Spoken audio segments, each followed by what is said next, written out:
wabarakatuh. Kenalan dulu ya Bu, saya Dokter Susana Adinda dari FK Unisba Yang sedang bertugas di Puskesmas Marga Asih. Di sini kebetulan ibu-ibunya lagi bawa anak ya Bu ya.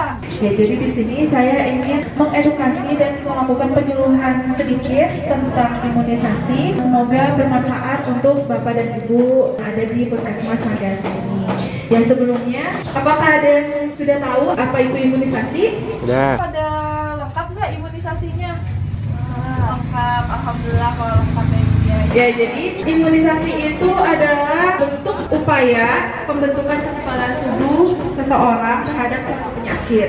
Ibu udah tahu belum fungsi dari imunisasi? Kan ini pada lengkap ya. Nah, tapi pada tahu nggak fungsi dari imunisasi itu buat apa?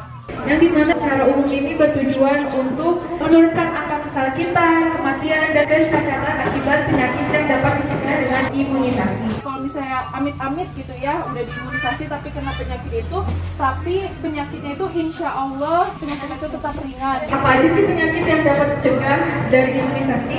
Yaitu antara lain ada difteri, tetanus, pertus. Ibu pada tahu nggak itu penyakitnya? Tahu nggak tuberkulosis itu apa?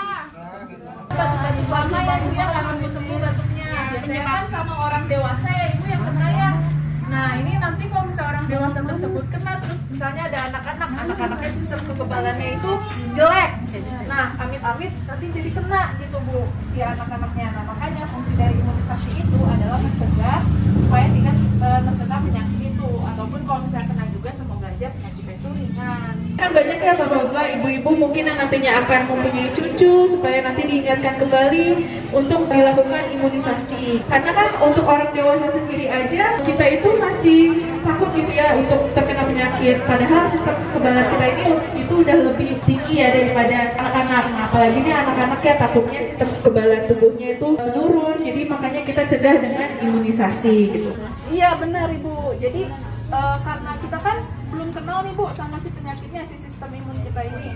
Makanya kok pas penyakitnya datang, sistem imun kita tuh masih bingung gitu. Ini apa gitu. Jadi harus dikenalin dulu. Nah, dari imunisasi ini ada yang namanya tuh KIPI, ibu-ibu, bapak-bapak, yaitu adalah kejadian ikutan pasca imunisasi.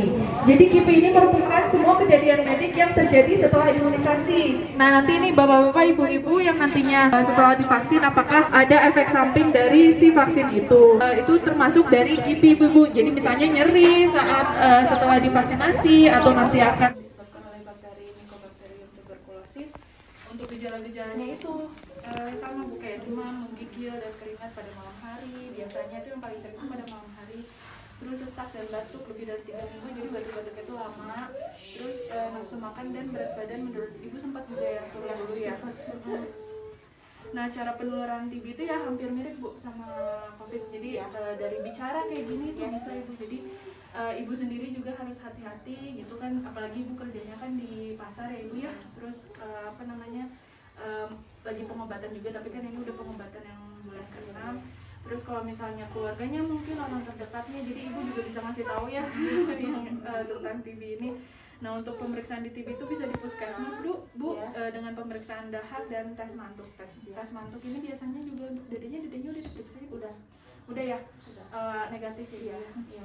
Emang harus diperiksa biasanya tuh, misalnya Ibu terkena gitu ya, jadi serumah juga biasanya harus diperiksa juga gitu biar tahu. Jadi biar penyebaran biar pengobatannya itu tuntas semuanya, jadi nggak cuma satu orang nanti Ibu kena ternyata yang lain positif, jadi nanti bisa kena lagi, nanti kayak gitu aja terus Ibu.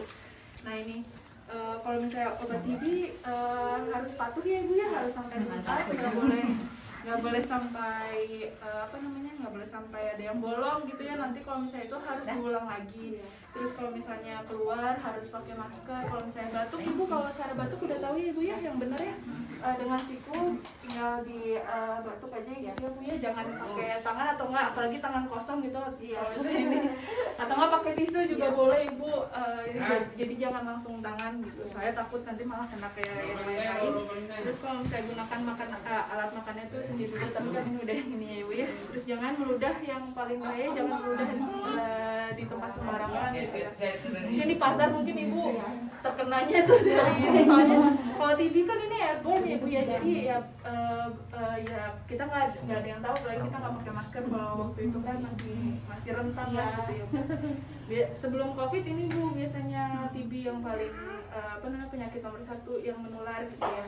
Terus ini Bu ruangannya kan tertutup ya Bu ya. Kalau bisa mah harus jangan terlalu lembab kalau ruangan itu. Kalau bisa ada ventilasi udara buat biar nggak berkembang di tempat itu gitu Bu, si apa namanya si bakterinya itu. Bagusnya mah Bu kayak ada di lantai itu diganti sama yang kaca, karena jadi gak masuk. Ada ventilasi dan ada cahaya. Karena si kuman TB itu mati dengan cahaya matahari. Itu sih takutnya kan ibu udah sembuh bisa berulang lagi. Kalau sama gitu ininya kan si kumannya berkembang lagi ya bisa kena lagi. Jadi udah diperiksa? Udah diperiksa ya Dede ya? Negatif? Di mana kemarin disuntiknya di sini? Saya mau Dede, ayo. kalau